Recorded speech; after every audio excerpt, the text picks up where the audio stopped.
Hi, everyone. My name's Lori. I work here at the Stitch and Din as well. Today I'm going to demonstrate how to do a knitted pot holder. The pot holder that I'm doing is called Grammy's Favorite Pot Holder. This is the one that I have completed. It's a nice, thick, be great pot holder. I haven't actually tried it yet because I didn't want to get it dirty. So this one I used the sugar and cream, which is what the pattern calls for.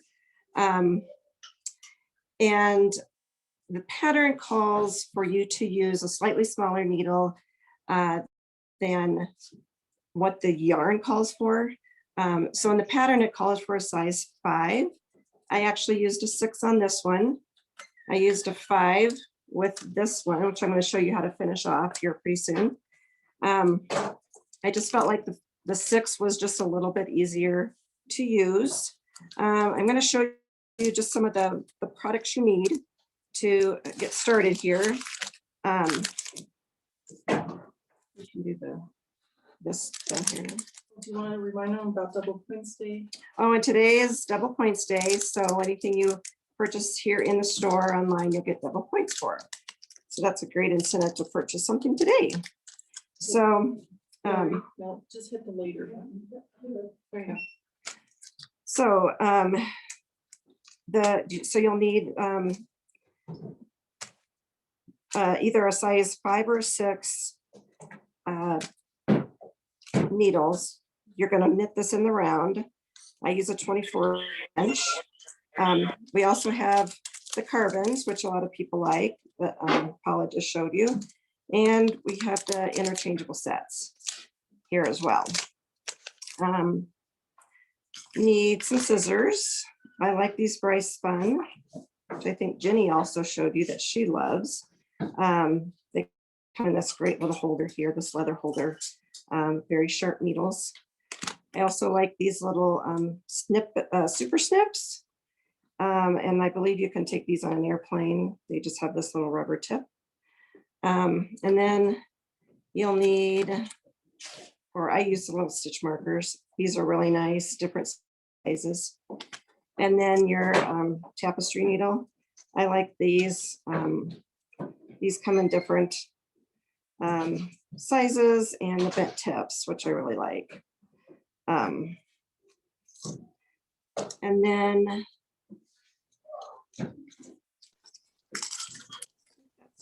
all for that. So I'll just go ahead and get started. So the pattern calls for you to cast on 119 stitches and then join in the round. So I've already casted that on because I didn't want to sit here and do that for you. And you also want to make sure you leave a long tail, because the tail you'll weave in your sides together with the tail. So when I cast on this many stitches, I like to put a marker about every 20 stitches.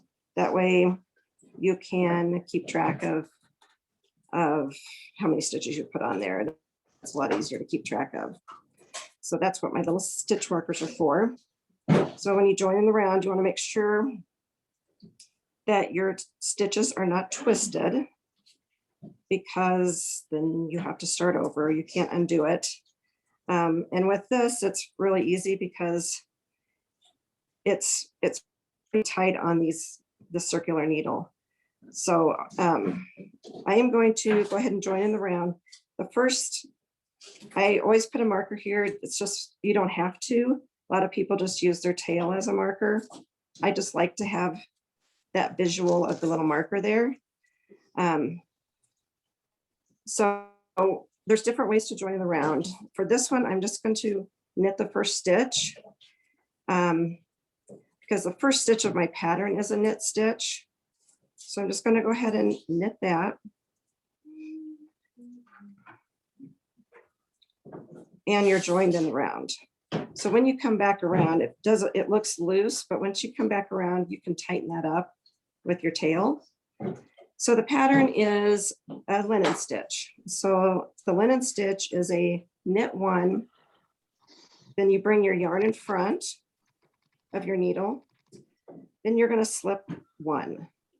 And you always slip one as if to purl, unless the pattern states otherwise. So you're going to go ahead and slip that. Then you're going to put your yarn in the back, and that's the linen stitch. And then you go ahead and knit one. Bring your yarn in front. Slip one stitch as if to purl. Bring your yarn in back. And then you're going to knit one again. I'll just do that a couple more times. Knit. Yarn in front. Slip as if to purl. And yarn in back. And then you're going to knit. And that's the pattern. It's very simple. It's really easy. It goes really fast. This would be a great little project, or you could put this together if you have a mom that knits, or grandma. You could put a kit together with yarn and needles and a pattern, which is a free pattern on Ravelry. You could put a kit together to give them for Mother's Day, or if you want to knit it for them, you could make a couple different ones, coordinating colors. You could make a dishcloth to go with it. There's just a lot of things you could do. It's like I said, it's very quick and easy. So I'll just do a couple more stitches here. And then I'll tell you what kind of yarns I'm using. So as you know, probably if you knit with cotton, cotton doesn't stretch. So you're really pushing, you're having to really push your yarn across here. So yarn in back and then knit. So it goes really fast. Once you kind of get the rhythm of it, it's really quick.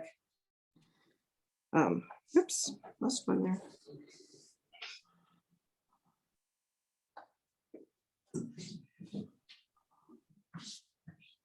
So this is the Hannah yarn. This is cotton and bamboo. It's really soft. I think it'll work up really nice. It'll be plenty thick to use as a pot holder.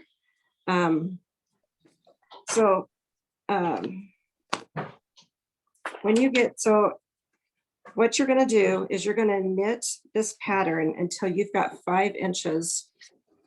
I'm sorry, a quarter of your length.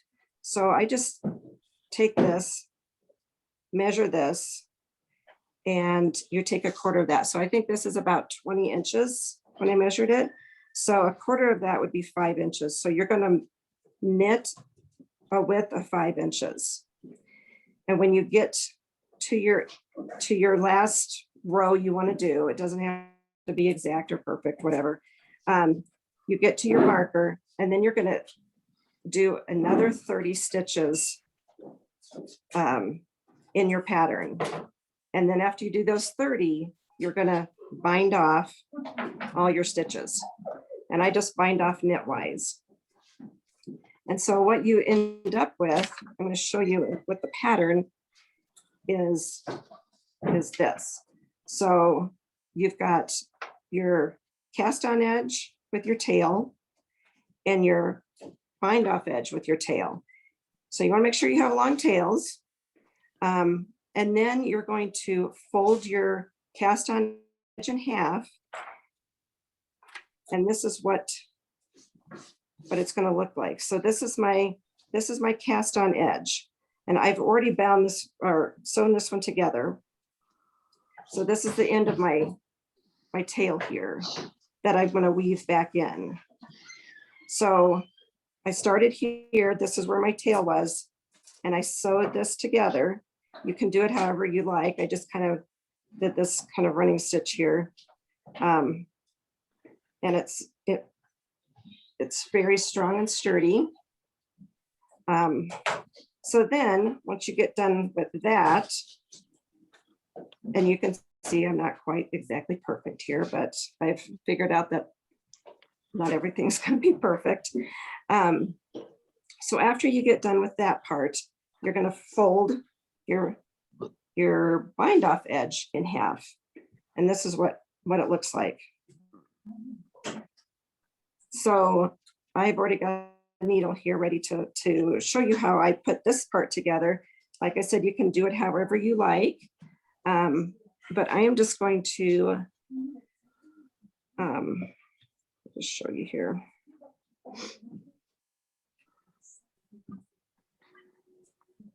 So I'm just taking this. I can find an edge here.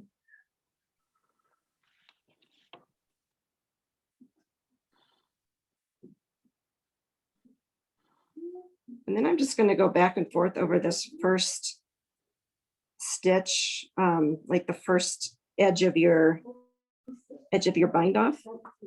And I'm just going to go back and forth this way. And it secures it really nicely. And it looks, you can't really even tell what you've done there. But that's how I did it. And then when I get to the end,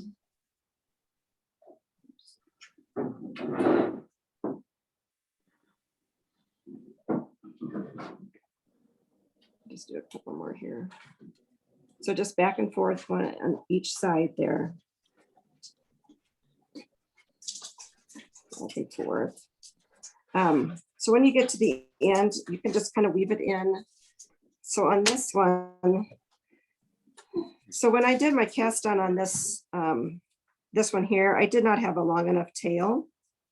So I actually had to weave in another piece, finish it off on the end, and then I just wove my tail all the way underneath this stitch here, right through there all the way to the end, so it's nice and secure.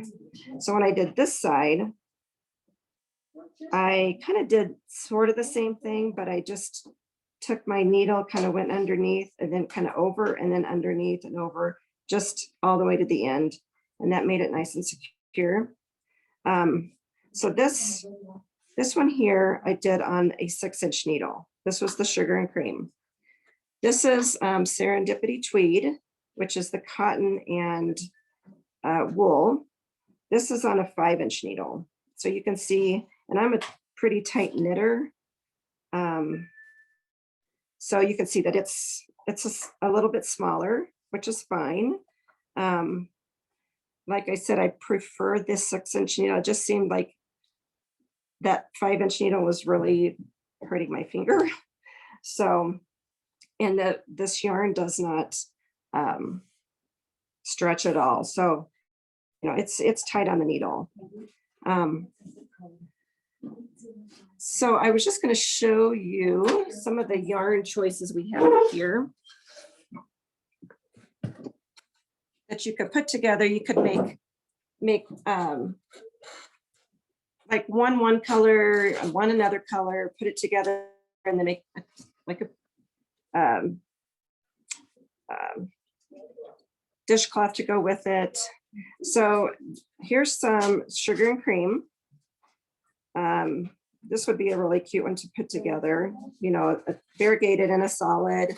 So this is 100% cotton. This is really thick, you know, it makes a really nice thick pot holder. This is the Serendipity Tweed. This is what I did this orange one in.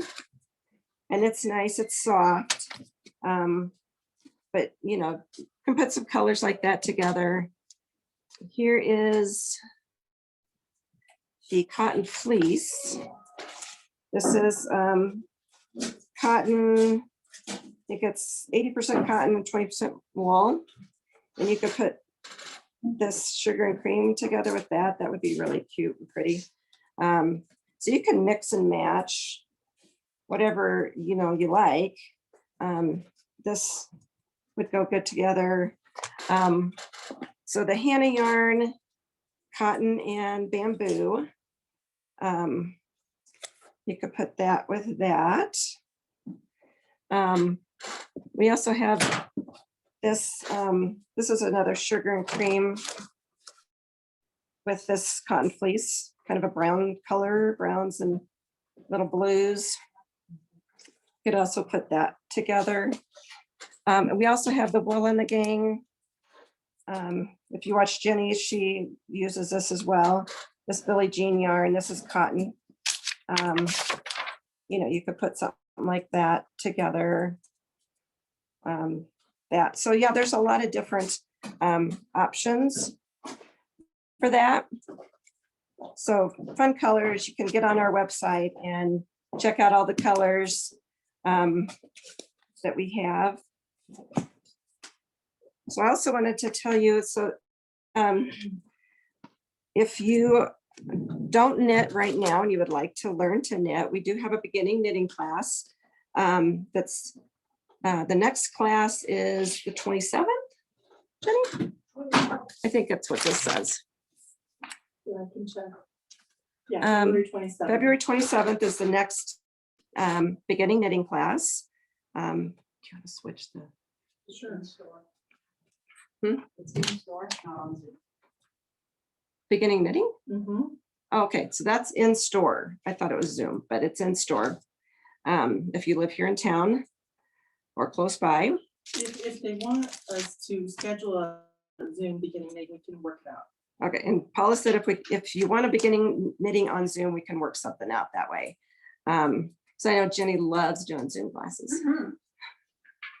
So, and then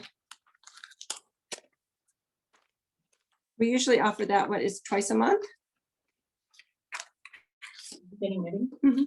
Yeah, Once or twice a we'll put the mark dates up soon. I have to get Okay. my schedule.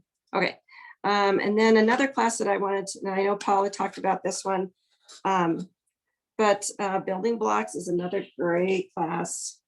If you know how to knit and purl, but you just make like scarves and dishcloths, this is a great class. You learn so, I took this class last year, and it was so much fun. And Paula's a great instructor. And you do, it's twice a month. You learn, you do 2 blocks a month. And then when you're done, you have 12 blocks and you put it together, make an afghan. It's a great, I learned so much in this class. And, you know, I learned how to fix mistakes. And I just feel a lot more confident in my knitting now. And I've only been knitting about 1.5 years. So it's a great class. It's all on Zoom and it's going on right now, but you can join at any time because it's recorded. So I highly recommend that class if you're just kind of not, you know, a great knitter, but you want to learn more skills. So you learn a different technique every block. So it's a lot of fun. Lori? Yes. So they asked what the name of the pattern was. I wrote it in the chat, but could you tell them? Yep, it's called Grammy's Favorite Potholder. I put a link in the chat. This is, It's a free pattern. it's a free pattern. Yep, on Ravelry. And all the products here you can are in the chat. Like I said, get on the website, look at all our colors. A lot of fun colors, different types of yarn you can use for this project. So any other questions? I don't have any chat on that. Okay. Yeah, like I said, this is just, it is the thickest, nicest pot holder.